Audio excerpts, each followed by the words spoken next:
Congress leader Digvijaya Singh has created a stir by praising the organisational strength of the Rashtriya Swayamsevak Sangh, an organisation that the Congress has long opposed ideologically.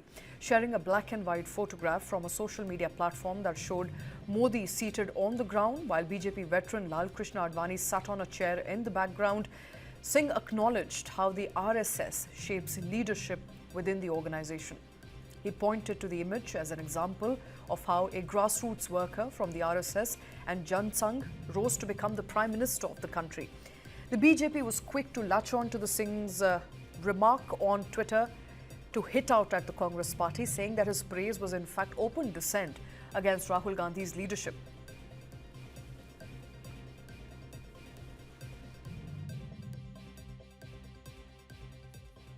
मुझे लगता है ये कांग्रेस का अंदरूनी मामला है, उसमें कोई बहुत महत्वपूर्ण बात नहीं है। आपने जो सवाल किया इस पे मुझे एक चीज और ध्यान आ गई। राहुल गांधी जी की समझ पे सवाल दिग्विजय सिंह जी ने नहीं उठाया है। बराक ओबामा ने अपनी किताब द प्रॉमिस लैंड में चैप्टर नंबर 24 में लिखा है, and I quote, Rahul Gandhi has a nervous uninformed quality about him as if he were a student who's done the coursework and was eager to impress the teacher but deep down lacked either the aptitude or the passion to master the subject. यानी वो एक ऐसे छात्र की तरह हैं जो अपने टीचर को प्रभावित करने की छटपटाहट में बहुत कुछ भाव भंगिमा तो दिखा रहा है, पर वास्तविक ज्ञान और गंभीरता का उसमें अभाव है। अब यहां पर मैं एक और बात कहना चाहता हूं। भाई साहब, यूएस प्रेसिडेंट किसी के बारे में अगर ओपिनियन बनाता है तो ये यूएस में बहुत डाउन द लाइन आर्काइव्स में जाता है। उसके बाद यूएस में उनको बुलाया जा रहा है बड़ी बड़ी यूनिवर्सिटीज के द्वारा। ये अपने आप में आश्चर्यजनक नहीं लगता आपको? मतलब ये तो अमेरिकन सिस्टम के लिए मैं पूछना चाहता हूं, उनके लिए एक फूड फॉर थॉट है मेरा, and I want to put for a food for thought for American establishment. If your president has this type of opinion about a person, then how he can be allowed and how he was invited for Ivy League universities to give an objective view, and the view can be considered objective.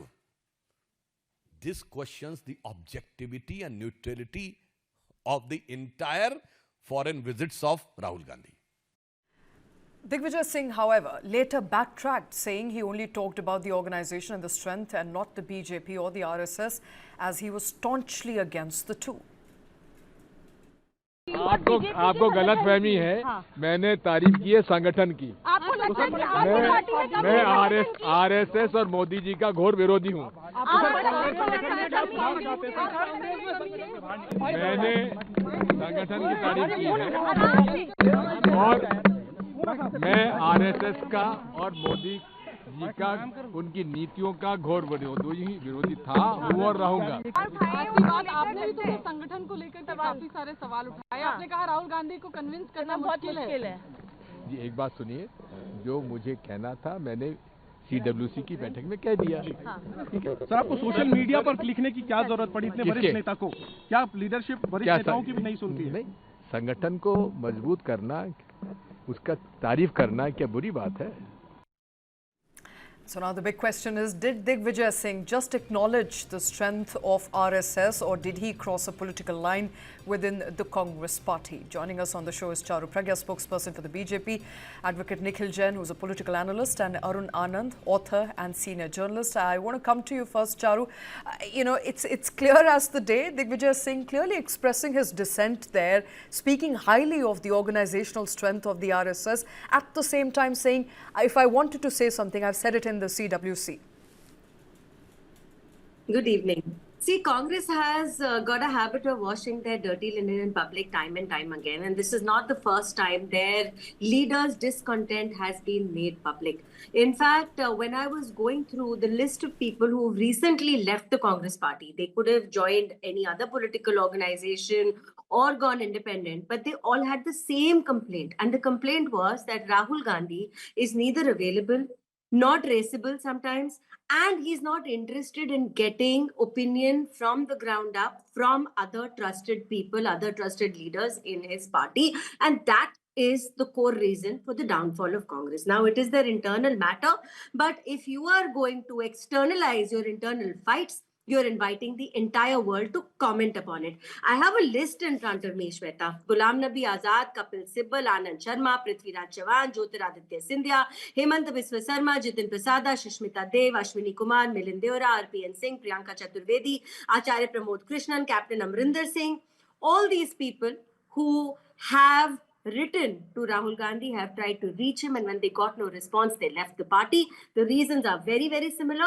And in recent times, we saw Rajanna, a sitting minister in Karnataka cabinet, being forced to resign because he didn't agree with the stand taken by the Congress High Command. There are other people too. Navjot Kaur, Shashi Tharoor, P. Chidambaram, Digvijaya Singh most recently, Mumtaz Patel did an interview most recently. All these people have been trying to shine light on the way this political party has been self-destructing. And this self-destruction is apparent for everyone to see. Any state the Congress has been in power in, you pick up and you look at it a little closely, you'll realize that their fights have become issues of national discussion. And because they are so caught up in all of this, governance is far, far away from what the Congress does, even when they are governing a state. That is the least of their priorities. And worst of all, the kind of issues they pick up, the kind of issues they want to scream about, waste the time of the parliament, waste the time of the party in power, because you're just distracting from real issues. You do not want to discuss real issues. When the party in power wants parliament to run, what are you doing? You're screaming and shouting about which are not taking root anywhere in the country. Okay, I mean, that's a long list. Advocate Nikhil Jain, it is a very long list of people who have either expressed their dissent in the past, had to leave the party, or are still continuing to pose their dissent in the present, including Digvijaya Singh, joining a long list of people there. Isn't that an indictment of the Congress party? That the Congress party does not allow dissent to fester, it does not listen to opposing voices? I find that argument honestly hypocritical when you say that the Congress party has certain leaders who are dissenting against the top leadership and they continue to be leaders of the Congress party. That itself shows that the Congress party has a space for dissent, whether it was the so-called famous or infamous G23 group. Many of them continue to be in the Congress and in important positions, whether it is Bhupinder Hooda, whether it's Shashi Tharoor, Manish Tiwari, or a whole bunch of other people. So far as Digvijaya Singh is concerned, I don't think it is so much of a criticism. But but that list is shrinking very fast. My question is, there are people who've dissented in the past and were in a way made to leave the party. I will allow you just a counter question on that quick one, is that there are a few people, handful of people who are still left in the Congress party who express their dissent, but there are a long list of people there who've left. Yeah. Absolutely, there is a long list of people who've left, whether it's spokespersons, MPs, ministers, and that is what you have to see, that the Congress party did have a lot of people who perhaps were not ideologically as committed to the party, which is what the party is working on right now, that giving positions of power to people who are ideologically committed. We have all heard stories of a certain person leaving the Congress party for the BJP because they wanted to retain a Lutyens bungalow, a certain person leaving because they wanted a palace dispute ruled in their favor, somebody leaving because they had an ED raid on them, somebody leaving because they were giving X amount of money. Of course, when you are in power, you can induct people into your fold. Let's not forget the incident of Ashok Tawar. One moment he's giving a stage at a BJP stage. Hours later, he shares a Congress stage. Why? Because he thought that in Haryana, Congress is going to come to victory. Ashok Tawar is no small leader. Udit Raj was a member of parliament from the BJP. He left. Savitribai Phule. There's a long list of people who've left the BJP as well. Navjot Singh Sidhu, Kirti Azad, who have left the BJP and come to the Congress. But right now, because the BJP is in power, you'd have more people leaving the Congress to go into the BJP. Once the Congress comes into power, these things will turn around. So far as the Rajanna thing that my good friend Charu mentions about, that is a gentleman who's breaking party discipline. If some action is taken against him, that is what your party does, and that is what every single party should do. So lastly, on the point that this entire debate is about, that what has Digvijaya Singh said, he's accepted a problem with the party. He wants the party to work for it. He's trying to learn from the rival or the enemy, whatever you may call him. And in that sense, he is exactly following what Netaji Subhash Bose did, what Sardar Patel did, what Atal Bihari Vajpayee did, and what Rahul Gandhi himself does. Accepting There's that there is nothing an wrong in learning from the organizational problem? organizational capability of the But RSS. are we accepting that there is an organizational problem with the Congress party? Absolutely. Rahul Gandhi himself has admitted that. You have the entire top brass of the Congress party admitting that and taking actions to change that. You have the Sangathan Srijan Abhiyan going on right now where they're changing the district Congress chiefs. You have a new guard coming in. You have a lot of people in the party who are from the marginalized communities or who do not come from political backgrounds, whether it is a Jignesh Mevani or a Kanhaiya Kumar or a Shashikant Senthil or a Krishna Alavaru. Now, some of them may be efficacious, some of them may not be efficacious, but you are seeing an Okay. organizational rejig in the Congress party. And what's wrong with that? Arun Anand, I'll come back to you, Charu, in just a minute. But Arun Anand, let me quickly get you in the conversation. So there is an admission here that, of course, there is a problem organizationally within the Congress party, and the leaders are openly talking about it. And dissent is good. At least that is what Nikhil Jain is saying at the moment. But point is, any sort of disagreement with the central leadership, with the high command, is not seen very well for the image of the party.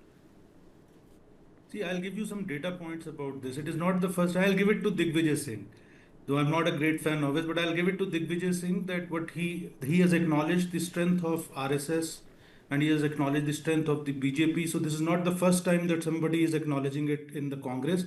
I'll just give you a quick list of some data points. In 1948, the state from which Digvijay Singh comes, the first chief minister of that, Pandit Ravi Shankar Shukla, he hired an RSS worker from Nagpur, specifically got an RSS worker from Nagpur to work on basically in the tribal areas and to counter the activities of the Christian missionaries. That Karyakarta was named basically Mr. Deshpande, who later set up Vanvasi Kalyan Ashram, an RSS inspired organization. Now let's come to 1963. Pandit Nehru, who was a vocal critic of RSS earlier, so invited the RSS to participate in the Republic Day parade, and RSS participated with a 300-member contingent on basically what we today call Kartavya Path. Just let me complete, sir. Let me complete.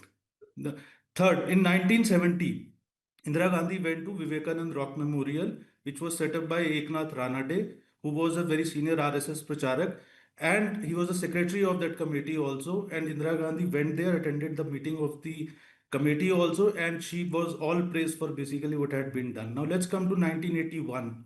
1981, after the Meenakshipuram conversions, so an organization called Virat Hindu Samaj was set up, and who was the general secretary? Who was the president of that? The president was Dr. Karan Singh, a very senior Congress leader, and the general secretary was Ashok Singhal, who was the Delhi in charge of, who was an RSS pracharak at that time, who later on basically went to BJP. So what I am saying is that Congress has basically, several Congress leaders have acknowledged the strength of the RSS in the past, and of course the ideological differences remain. Just one last point.